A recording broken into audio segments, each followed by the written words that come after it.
Professor Homa here. Welcome to part 2 of the calendar exercise. We're now on step 13, which will be coloring it.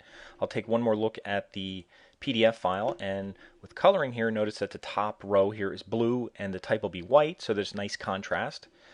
Same thing with the next row, which is red, and we're also going to use white type so that it stands out nicely. The numbers we're going to make red so that they look nice as well. And then we're going to shade some of these rows with a light blue, just the opposite rows, which would be row 4 and 6 will be shaded in light blue. And then we're going to add a graphic in the end. So that's what we're doing next. Now I'll go over where some of this stuff is to edit that.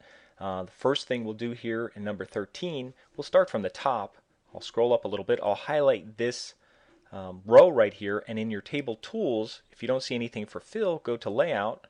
And when you go up to layout, you'll see these two things here for borders and shading.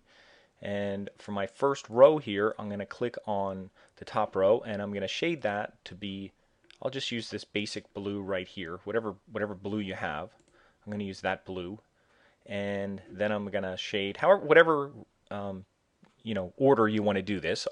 I'll shade this next one red. And I'll just use a standard red. And then you can also, if you click in this row up here again, it's hard to even see where it's highlighted, I'm going to make the type white. Now you have to do that from the Home tab, so I'll go back to the Home tab and just use my type selector and make sure that's white. And then I'll highlight this row, and I can see it highlighted a little better. And you could also use this mini toolbar, but I'm going to make my type. I'll just go here and make it white as well. Now, also, when you see the type here, you can click right on the A. That'll apply the last color used. So that's pretty much the way this top part should be. And then I'm going to highlight these numbers, all my numbers that are on here. Make sure I get all of them, or if I'm not getting all of them, I'll highlight, make sure I get all the rows on here. And I have all the numbers highlighted, so I'm also going to make them red. So I'll give them my character color of red. Okay. And then the last thing I'm going to do here is adjust the border thickness, and so it's blue.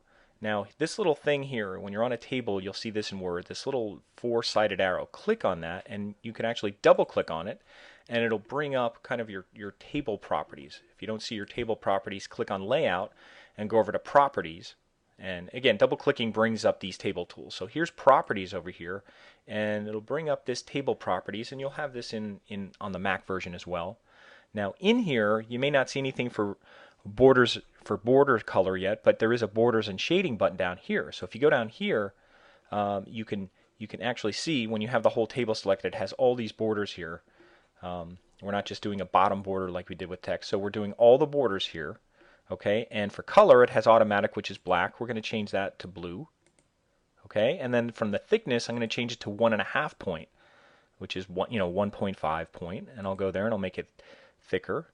And it says apply to table, and I'll hit OK. And you should see everything once you hit OK.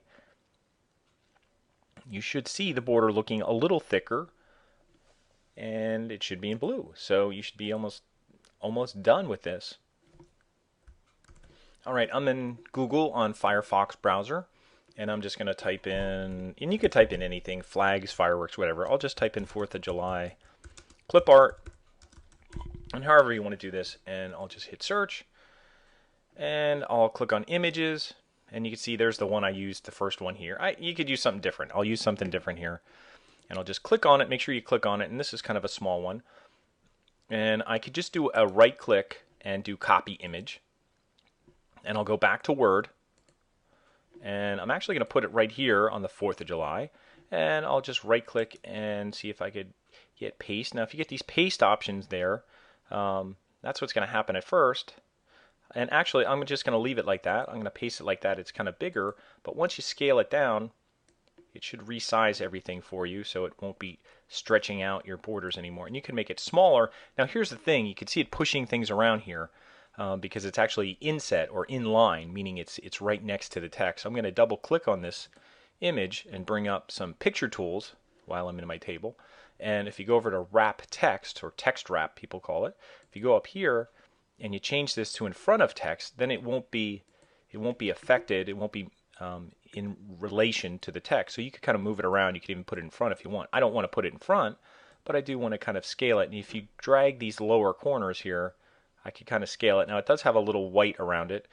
If you'd want to fix that, I think you could even crop it in here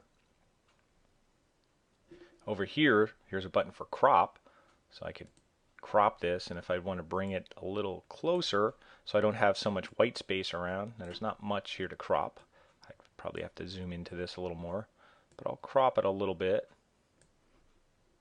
Okay, so now I can make it a little bit bigger. So if you need to crop anything, don't be afraid to check out some of these picture tools up here. And I just want to make sure it's not covering up the 4. And that's about it. I got a little flag here with stars and stripes. That's fine. Whatever you stick in there, as long as it kind of matches the color scheme, is fine. So, you know, again, to get these picture tools, you double click on it. If you double click off of it, those will go away. And that should be it, pretty much. That's your calendar. And, you know, anything else you want to do with it is fine. But that's all you really need is the clip art. Make sure that you have the days in the right place, the colors. And when you save it, make sure that you save it as WD07 with your as calendar with your last name in there, and just save it as a Word file. So that's it.